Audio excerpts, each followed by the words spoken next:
Welcome to the Deep Dive. Today we're going on a journey to understand those fascinating things, habits. Like those little actions you take every day almost without even thinking. Right. What if I told you those atomic habits, as James Clear calls them in his book, are the building blocks of your future self? That's what's so interesting about habits, isn't it? They're like these subtle forces shaping our lives, even like our thoughts, our identities. And most of the time, we aren't even aware of their impact, I mean. And that's exactly why we're diving into atomic habits today. But before we get to the details, I think it's interesting that you started studying habits after a really serious baseball injury in high school. Yeah, that was a turning point for me, for sure. It forced me to kind of to really reevaluate everything. And what I realized was that, well, even though I couldn't control the things that happened to me, I could control how I responded to them. So I started focusing on making small, consistent improvements, like those tiny 1% changes. And slowly but surely, I started to see those tiny gains add up. It's like that analogy you use in your book about a plane taking off. Mm-hmm. A tiny adjustment at the beginning can lead to a totally different destination. Yeah. Can you maybe explain that a bit more for our listener? Absolutely. Just imagine for a second, you're piloting a plane from Los Angeles to New York City. Now, if you were to adjust the course just a little, like just a few degrees when you take off, you might end up in Boston instead. What? Same thing with our habits, right? A small change in our daily routine, something as small as having a glass of water first thing in the morning, or like choosing to take the stairs instead of the elevator. I mean, those can really have a ripple effect in our lives. So it's not like these big sweeping changes. It's about those small, almost invisible changes that add up over time. Exactly. Consistency is key. Those tiny gains, those 1% improvements, they compound over time. I mean, just think about it, right? If you get just 1% better every day for a whole year, you'll end up like 37 times better by the end of the year. Wow, that's incredible. On the flip side, if you get 1% worse each day, you decline, almost down to zero. Okay. Wow. I'm already starting to think about all those little things I do every day that might not be doing me any favors. Yeah. But before we jump into changing those habits, like, how do they actually form in the first place? Well, in the book, I talk about a 4-stage framework. Basically, it's cue, craving, response, and reward. Let's look at the habit of like a daily meditation practice. A lot of people try to build that habit. That's a perfect example. I've been meaning to make meditation a habit for ages, but I just can't seem to get past hitting the snooze button instead. Yeah. So let's break this down. Okay, so what's that first stage again? The first stage is the cue. It's the trigger that kind of starts the behavior. So in your case with meditation, the cue might be like your alarm clock going off in the morning, signaling that it's time to meditate. Okay, so the alarm is the cue, but then I hit snooze. Right. What's going on there? That brings us to stage 2. Right. Exactly. Stage 2 is the craving. It's like the motivation behind the habit. In this example, the craving might be for those few extra minutes of sleep, which, I mean, at that moment, that probably feels much more rewarding than the idea of meditating, right? That makes a lot of sense, yeah. Those extra few minutes of sleep are definitely a stronger craving than sitting on the cushion for 10 minutes. Right. So stage 3 then is the response, which is the actual habit itself. Right. In this case, it's either hitting snooze or meditating. You got it. The response is the action you take based on the cue and the craving. Yeah. And then finally, we have the reward, which is like, I guess you could say like the end goal of this habit loop. It's the satisfying feeling or outcome that reinforces the behavior. So for me, with the snooze button, the reward is getting to sleep a little bit longer.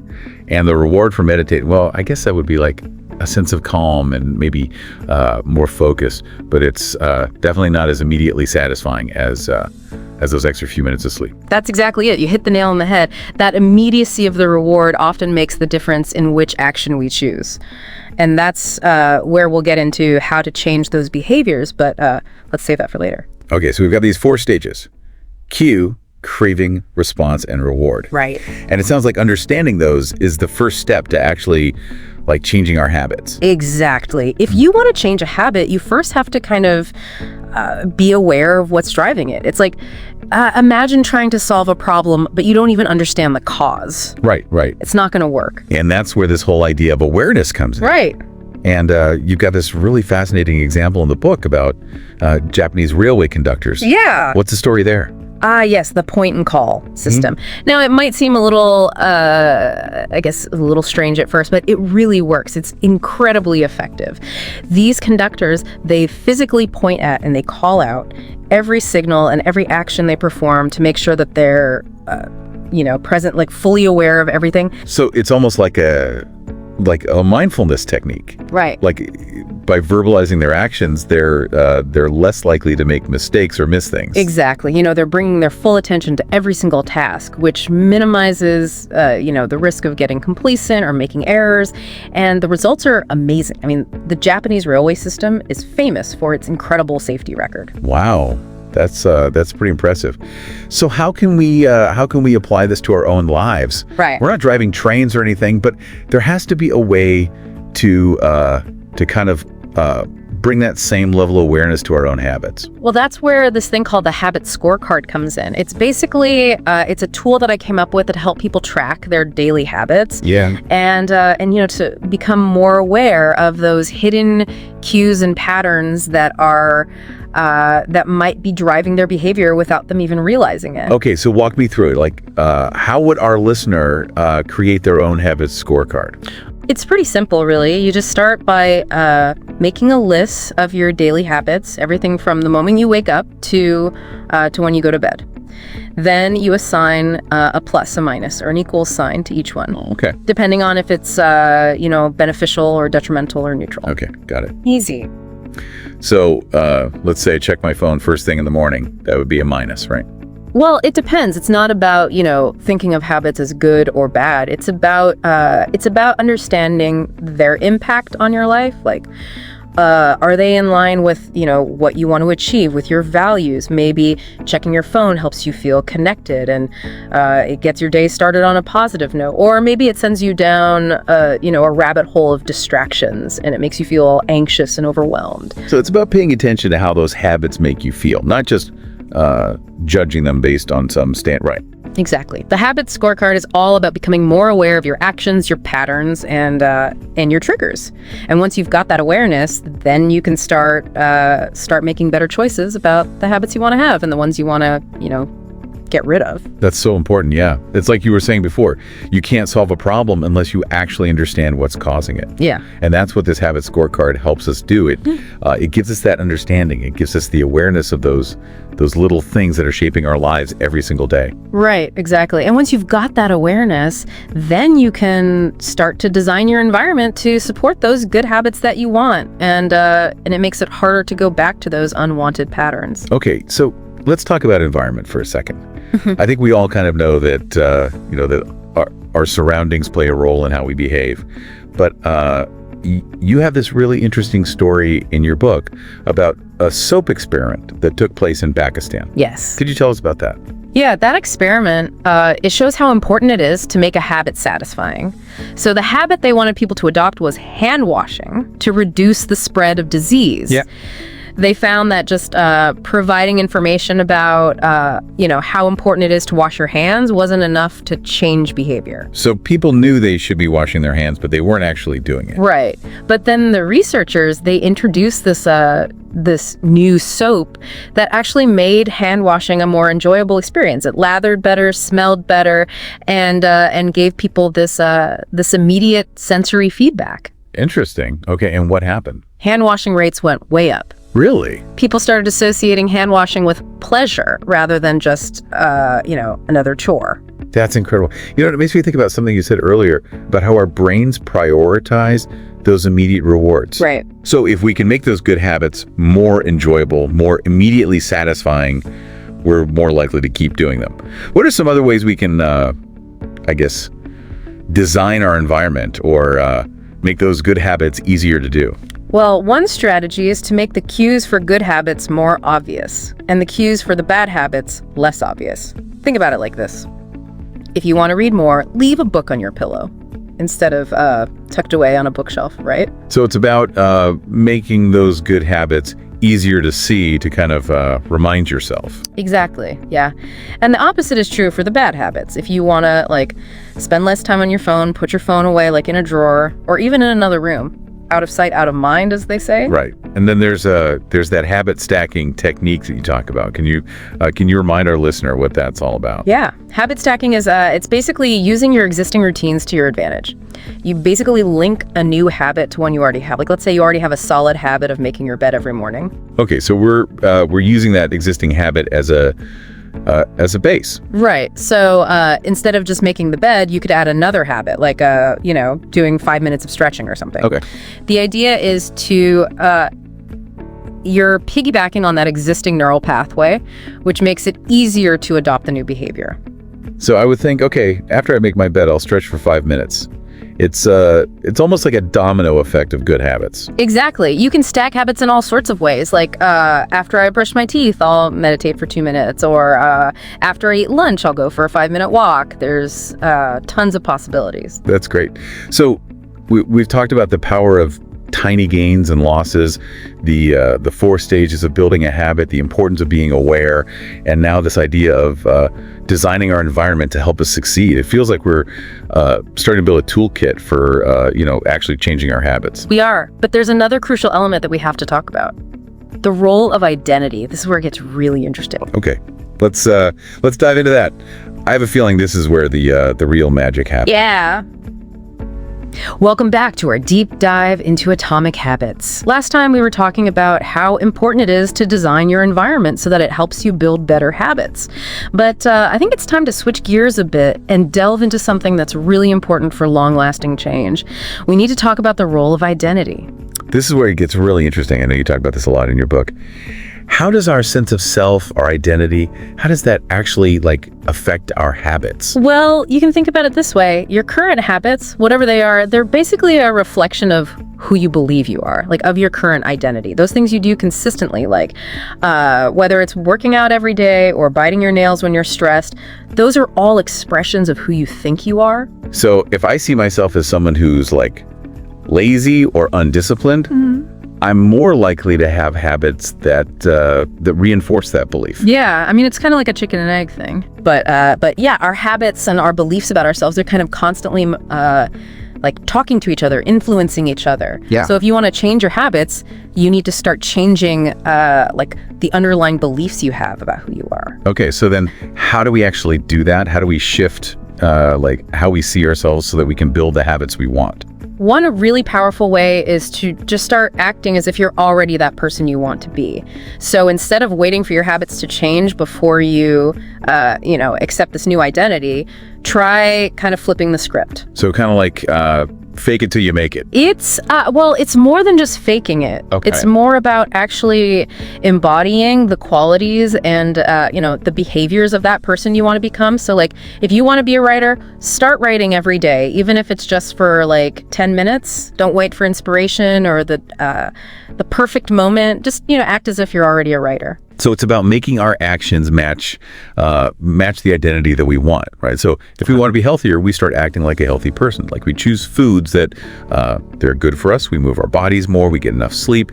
It's all those, consistent actions, those little choices that slowly reshape how we see ourselves. Exactly. And the amazing thing is, as you start to do those things, as you act more in alignment with that, with your desired identity, then your beliefs about yourself will start to change too. It's a positive feedback loop. I love that. So it's not just about changing our habits. It's about changing who we think we are. It's about those beliefs that we have about ourselves that might be holding us back. Right. But how do we figure out what those limiting beliefs are? They can be kind of sneaky, right? They can. A lot of times those limiting beliefs, they come from past experiences or maybe things that people have told us. It could be something as simple as, I'm not good at math, or I'm not a creative person, or whatever. And then those beliefs just become self-fulfilling prophecies. If I think I'm not good at math, I'm probably not going to try very hard to get better. Exactly. So step one is to become aware of those beliefs. Pay attention to that voice in your head, those negative thoughts that might be, messing with your efforts. And once you've, identified them, those limiting beliefs, then you can start to challenge them. Okay, so how do we challenge those beliefs that are holding us back? I mean, it can't be easy to to change those really deep-seated thoughts, right? It takes time and it takes effort. Yeah. But it's totally doable. One thing that works really well is to look for proof that those beliefs are wrong. Okay. Like, let's say you believe you're not a creative person, right? Start looking for ways that you are creative in your life. Yeah, like maybe it's how you decorate your home, or the way you tell a story, or maybe even how you solve problems at work. Like, there's creativity everywhere. Exactly. It's all about, changing your perspective and finding evidence to support a more empowering belief about yourself. And just remember, change takes time. So just be patient with yourself and, celebrate the small wins along the way. This is so important. We're not just talking about changing our habits. We're talking about changing our core beliefs about ourselves, about who we are. It's almost like rewiring our brains, right? It is, and it's super powerful. But I think we should move on to another interesting part of habit formation. Let's talk about the Goldilocks rule. The idea of finding that just right level of difficulty. Yes. I remember reading about this in the book. Can you remind our listeners what the Goldilocks rule is all about and how it applies to building habits? Sure. The Goldilocks rule says that humans are the most motivated when they're working on tasks that are right on the edge of what they're capable of. Not too easy, not too hard, just right. So we're looking for that sweet spot where we're challenged enough to stay interested, but not so overwhelmed that we just want to give up. Exactly. Think about like playing a video game, right? If it's too easy, you get bored. If it's too hard, you get frustrated and quit. But when it's, just the right amount of difficulty, you're totally focused. You entered that flow state. And that flow state is what we're aiming for with our habits, right? Like, we want to find that level of challenge that keeps us motivated and engaged, but doesn't lead to, burnout or feeling overwhelmed. Exactly. But here's the thing. That sweet spot, that Goldilocks zone, it changes as we grow and develop. Something that was challenging a year ago might be, way too easy today. So then how do we keep our habits in that Goldilocks zone? How do we keep them challenging enough to keep us going without, losing motivation? It's really just a process of constantly, adjusting and experimenting. You need to be aware of your current skill level and, how hard the task is, and just be open to changing your approach as needed. So it's all about balancing pushing ourselves with being honest about our limits, like what we're actually capable of right now, and then slowly making it more challenging as we get better. Exactly. And don't be afraid to try new things. Step outside your comfort zone. You might be surprised at what you can do. I love that. It's all about, embracing that growth mindset, the idea that we can always learn and improve, that our abilities aren't set in stone. Exactly. And speaking of, practicing, let's switch gears for a second and talk about another super important part of forming habits, making those good habits enjoyable. Yes. We talked about this a little bit earlier with that soap experiment, but how do we make those habits that maybe don't have a really obvious reward more appealing, like right now? Well, this technique I call temptation bundling can work really well. It's all about connecting something you want to do with something you need to do. Okay, so give me an example. How could our listener actually use temptation bundling in their own lives? So imagine you love watching your favorite TV show, but you also know that you need to exercise more. Right. Instead of feeling guilty about watching TV, you could do both at the same time. Tell yourself, okay, I can only watch my favorite show while I'm on the treadmill. I've totally done that. It works. Basically, you're pairing something you enjoy, the temptation, with something that maybe doesn't feel as good, but is good for you in the long run. Exactly. You're kind of tricking your brain into associating that, that good habit with something pleasurable. And it doesn't have to be TV, right? It could be like listening to your favorite podcast while you're cleaning the house, or having a nice cup of coffee after you meditate. So it's all about finding those little rewards, the things that, that make us feel good, and using those to reinforce the habits that we want. But what about those times when we're trying to build a habit that just feels really difficult, something that requires a lot of effort or willpower? Right. What about those? Any tips for those situations? One thing that can help is habit shaping. This is basically where you slowly increase how hard a habit is as you get more comfortable with it. Remember the 2-minute rule we talked about before? Yes. Start small. make it super easy to get started. Exactly. Habit shaping is kind of like an extension of that idea. Let's say your goal is to write a book. Okay. Which can seem like a lot. Yeah. Instead of trying to write a whole chapter every day, just start by writing one sentence. That seems a lot easier. I could definitely do a sentence. Exactly. The point is to make that first step so easy that it's almost impossible to not do it. Yeah. And then as you build consistency, as you get some momentum going, you gradually make it a little harder. Maybe you go from one sentence to one paragraph, then to one page, and then eventually to a whole chapter. I love that idea. Just start small and then celebrate those small wins along the way. It helps you stay motivated, and it reinforces that feeling of making progress, even if that big goal still seems really far off. Exactly. And speaking of celebrating those wins, one of the most powerful ways to really make those good habits stick is to make them visually satisfying. You talk a lot about habit tracking in your book. Why is that so effective? How does it work? Well, there's just something super motivating about, actually seeing your progress, whether it's marking off the days on a calendar or filling out a habit tracker or even just creating some sort of visual representation of your goal. It's like you're building this chain of success. Yeah. And then you don't want to break that chain once you've got a good streak going. Exactly. And every mark on that calendar, every check mark in your tracker, it reminds you of your commitment, of your consistency. It's a way to actually, to see the effort that you're putting in. And that can be incredibly motivating. It's also a great way to hold ourselves accountable. If we're tracking our habits, we're probably less likely to skip a day because we'll see that empty space in our tracker. Right.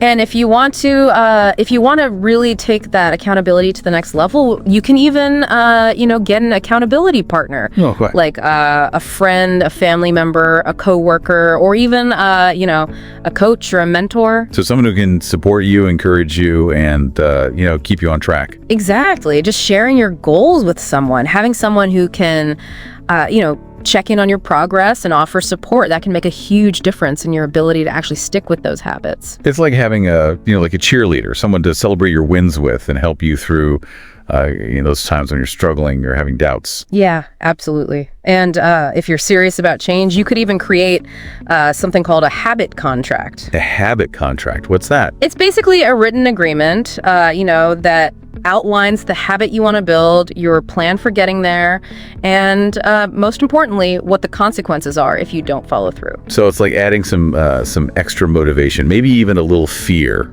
It can be. It's about making, not doing something more uncomfortable than actually doing it. So what kinds of consequences are we talking about here? I mean, it could be something like, a financial penalty, or maybe you publicly announce your commitment, or anything else that would make that bad habit really undesirable. Oh, right. I remember you had a story in your book about someone who used a habit contract to help him lose weight. He had to pay his trainer like a ton of money if he skipped a workout. Yeah. Or if he didn't follow his diet. That's right. And it worked. That financial penalty, it was a really powerful motivator for him. That's fascinating. It's interesting how we can use those external motivators to kind of support our own internal drive, Yeah. But we've been talking a lot about, good habits, how to build them. What about the bad habits that we're trying to break? Well, with those, we need to flip the script and focus on making those bad habits less enjoyable. And one of the best ways to do that is to make them immediately uncomfortable or inconvenient. So we're changing that balance of pleasure and pain. Like, instead of rewarding ourselves for avoiding a bad habit, we kind of punish ourselves for actually doing it. Exactly. You're basically creating a negative association with the behavior. For example, if you want to spend less time on social media, you could, get an app that blocks those websites during certain times. Or if I was trying to break the habit of mindless snacking, I could put those unhealthy snacks away, like in a hard-to-reach cabinet, or even in another room. Right. You just want to make it less convenient to do that bad habit, less appealing in the moment. And sometimes it's just about being creative and finding what works for you. I like that. It's about being a detective, like figuring out what makes us do those bad habits, and then finding ways to change those patterns. But sometimes, even when we really try, with the best intentions and all the right strategies, we still slip up. Right. How do we deal with those setbacks? Right. Without getting discouraged and giving up completely? That's a great question. I mean, setbacks are going to happen. Right. Everybody has them. It's not about, not failing. It's about learning from those failures and becoming more resilient. Right. You have that great line in your book, "Never miss twice." What does that mean exactly? It's about thinking about failure in a different way. Like if you miss a workout, don't be too hard on yourself about it. Just make sure you get back on track the next day. Don't let that one slip up, ruin all your progress. So it's about looking at the big picture and not letting one little mistake define all of our progress. It's about realizing that being consistent doesn't mean being perfect. Exactly. And it's important to remember that failure is just information. It's a chance to learn, to make adjustments, and to improve.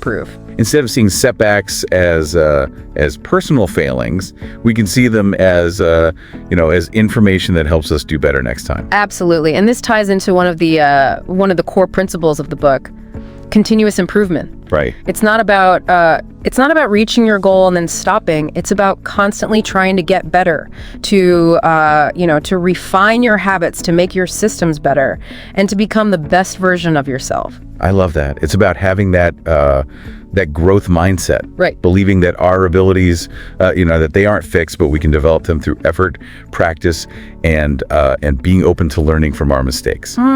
Exactly. And that mindset shift can be used, in any area of life, not just with our habits. We can think about our relationships, our careers, our creative pursuits, anything that's important to us with this same idea of continuous growth and improvement. Wow. This has been such a great deep dive. I feel like we've talked about so much, from the science of habit formation to the psychology of motivation and the power of identity. Yeah, and remember, this is just the beginning. The real work starts when you take these ideas and start using them in your own life. Right. It's not about just reading the book and feeling all inspired. It's about actually, doing something, experimenting, and finding what works for you. Right. And as you start this journey of changing your habits, remember that small changes, when you do them consistently, can lead to amazing results. Just focus on those 1% improvements every single day, and trust that they'll add up over time. So it's not about trying to change everything overnight or looking for a quick fix. It's about building a system of good habits. Yeah. That will help you achieve your goals and live your best life. I love that. And as I say in the book, your habits reveal your true identity. What do your habits say about you? That's a really great question to think about. And I encourage all of our listeners to take some time today to think about their own habits, their own identity, and those small changes they can make that could lead to big, lasting changes. You got it. Remember, you have the power to change your life one habit at a time. Thank you so much for joining us on this deep dive into atomic habits. We hope you found it insightful, inspiring, and most importantly, that you can use it to actually, make some changes in your own life. Until next time, keep diving deep. Welcome back to the Deep Dive. As we wrap up our exploration of atomic habits, I want to talk about something that I think a lot of us struggle with: procrastination.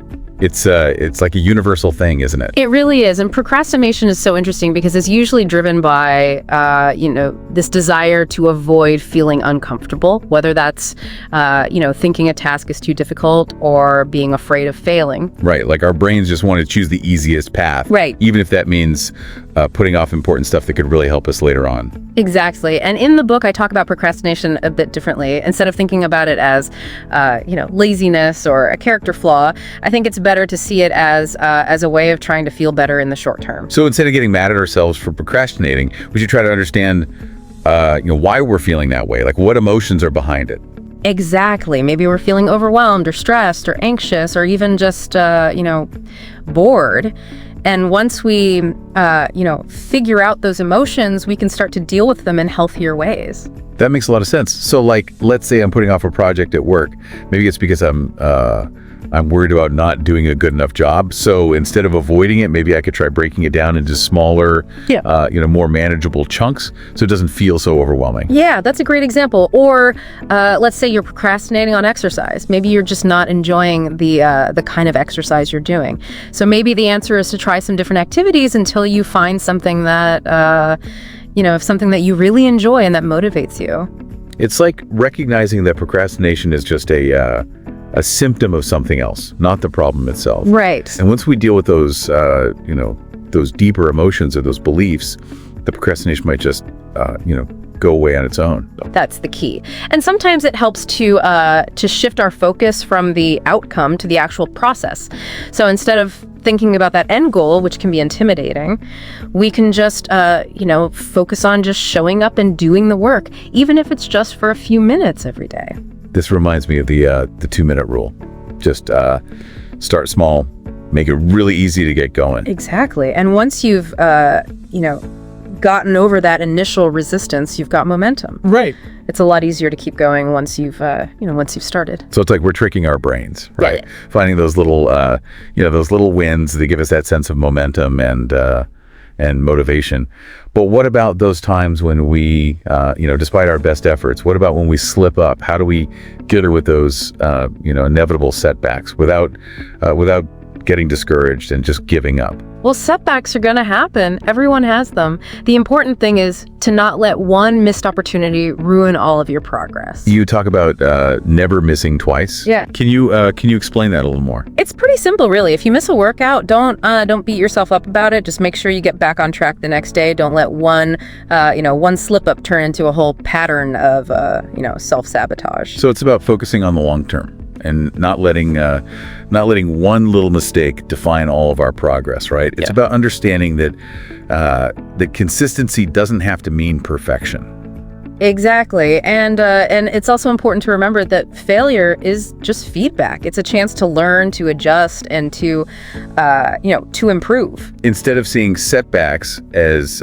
personal failures, we can see them as valuable information that can help us get better in the future. Absolutely. And this is all tied to one of the main ideas in the book, continuous improvement. It's not about getting to your goal and then stopping. It's about always trying to be better, to keep improving your habits, your systems, to become the best version of yourself. I love that. It's about having that growth mindset, the belief that we can always learn and improve, that our abilities aren't set in stone. Exactly. And that mindset shift, you can apply that to any part of your life, not just your habits. You can approach your relationships, your career, your creative work, anything that matters to you with this same idea of continuous growth and improvement. Wow, this has been such a great deep dive. We've covered so much, from the science behind how habits form to the psychology of what motivates us, and the power of identity. Yeah, and remember, this is just the start. The real work begins when you take these ideas and start using them in your own life. Exactly. It's not about just reading the book and feeling inspired. It's about actually doing something, trying things out, and seeing what works for you. Right. And as you start on this journey of changing your habits, just remember that small changes, when you do them consistently, can lead to some pretty amazing results. Just focus on those 1% improvements every single day, and trust that they'll add up over time. So it's not about trying to change everything overnight or looking for some quick fix. It's about building a system of good habits that will help you achieve your goals and live your best life. That's great. And as I say in the book, your habits reveal your true identity. What do your habits say about you? That's such a great question to think about. I would encourage all of our listeners to take some time today to think about their own habits, their own identity, and those small changes they can make that might lead to big lasting changes. Absolutely. Remember, you have the power to shape your life one habit at a time. Thank you so much for joining us for this deep dive into Atomic Habits. We hope you found it insightful and inspiring, but most importantly, that you can actually use it to make some real changes in your life. Until next time, keep diving deep,